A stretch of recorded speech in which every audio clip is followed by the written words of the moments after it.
Hello and welcome to our lesson today on the surrender of at Appomattox and the end of the American Civil War. Let's see how we get there. The battles of Gettysburg and the battles of Vicksburg were kind of the determining factors where everybody knew that after these two battles were fought, the North was going to win the war. General Grant won a victory at Vicksburg, which is out in the west, and this successfully cut the Confederacy in half. The Confederacy could no longer bring in supplies from west of the Mississippi River, and they would starve that much more. And then Meade's victory up in Gettysburg had really shown that the Confederacy could no longer attack the Union with any sort of success, and that their strongest army was now weaker. So as the Union then prepared their next attack, they targeted Richmond. Richmond was the capital of the Confederacy, sitting in Virginia. But to do this, Lincoln needed to promote his most successful general. So he took General Grant, who had just won the Battle of Vicksburg, out of the West and put him in charge of all Union armies to mount this attack on Richmond. This is General Grant right here. He will later become a U.S. president. Now, while General Grant is a very successful general in many ways, it's because he realized the strength of the Union was in its resources and manpower. So he could wage something called total war and just wear down that enemy even more. Total war targets not just your enemy's armies, but their civilians, their people, their cities. So Grant attacked the people of the South themselves. Now, his most successful and effective lieutenant, man below him, was a man by the name of General William Tecumseh Sherman.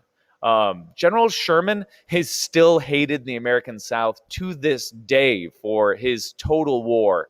And what he's most famous for is his attack on the city of Atlanta. He attacks Atlanta and he burns that city to the ground before he marches further.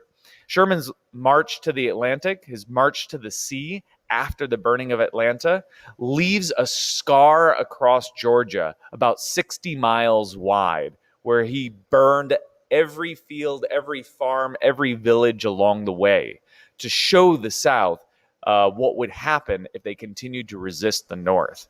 This march to the sea was devastating, and it ended with the capture of Savannah on the Georgian coast, so marching from Atlanta to Savannah. Now, slaves generally celebrated his arrival because as Sherman marched through, he would free them from their masters. But to the whites of the South, they hated Sherman. And he remained the most hated man in the South for decades, generations, and for some to this day. Now, the following year, after he captured Savannah, he marched north and also captured and destroyed Columbia, South Carolina. A little less viciously than he had Atlanta and Savannah, but still, this was not joyful for the South. Now, as the politics of the war moved on, the election of 1864 was important. The North was divided in 1864 over those who supported this war and those who opposed the war. It would have been long, it had been unpopular, people didn't like the drain of resources and manpower. And so the Northern Democrats had selected a former general in the war, General George McClellan, to run for president. And it was supposed that he was going to run on an anti-war platform, that he was going to bring the war to a close. But as the election got closer and closer, it suddenly became clear that McClellan was not going to promise to end the war. And once people realized that they no longer had that option between a pro-war candidate and an anti-war candidate, Lincoln was going to easily win this war. He was the leader at the time. He had a plan. It was being carried out. McClellan wasn't going to stop that, so why change leadership? But the war is coming to an end. It's going to come to an end with military victory. Now, Generals Grant and Lee, General Grant with the Union and General Lee with the Confederacy, are going to fight three major battles as Grant starts his march toward Richmond. These battles are called the Wilderness, the Battle of Spotsylvania Courthouse, and the Battle of Cold Harbor. Now, General Grant loses all three of these battles, all three of them. They go up against each other time after time after time, and Grant loses far more men. Except here's the thing, Grant had more men to lose, and he could always be resupplied with more soldiers and more equipment. Lee doesn't have this anymore. Sherman has destroyed the Southern economy, has destroyed Southern resources. They're running out of fighting men. They're running out of weapons and ammunition and food. So every time Grant loses, he just continues to march toward Richmond anyway. Now, Lee, on his way toward defending the city, had to stop at Petersburg. This was the last place that Lee had to stop him. If Lee couldn't stop Grant and turn him back at Petersburg, he would not be able to defend Richmond. Richmond itself was not a defensible city.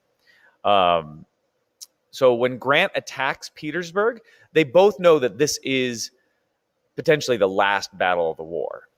But the Confederacy cannot resupply Lee. Lee is out of food.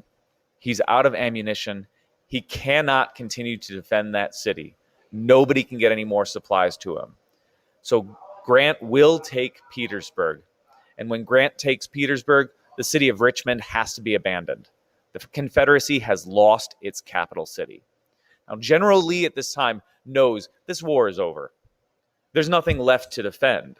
The Confederacy's been cut in half. He's got General Sherman to his south. He's got General Grant right there.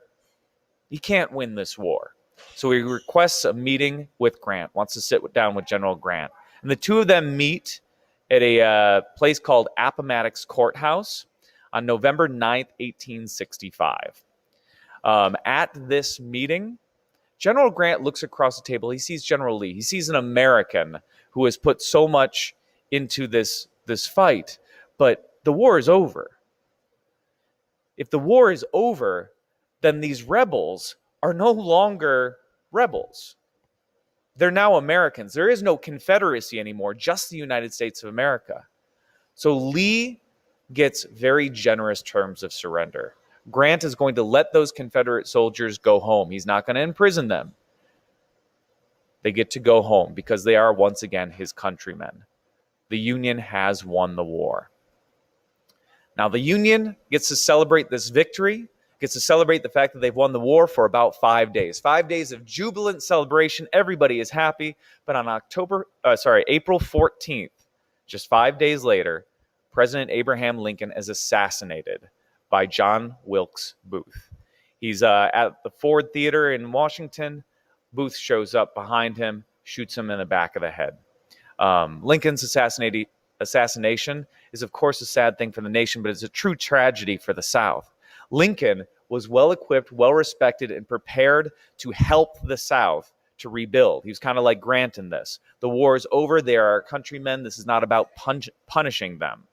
But his replacements are not going to have quite the same view. Now, Abraham Lincoln is mostly remembered as a president that reunited the Union, and he's celebrated for this. As president, he's also known for inviting conflicting opinions. He liked to surround himself with people who disagreed with him so he could hear a lot of points of view. This was a very important leadership, and this is why many people think that Lincoln was such a great president. He always knew he would have all the available information and that he would be able to make the best decisions for the country. So today we covered the two battles that helped determine the end of the war, the strategy that wore down Southern resources, the election, and how the war was ended at Appomattox after General Grant defeated General Lee at the Battle of Petersburg. We also covered the assassination of Lincoln. I hope that you learned something today, and farewell.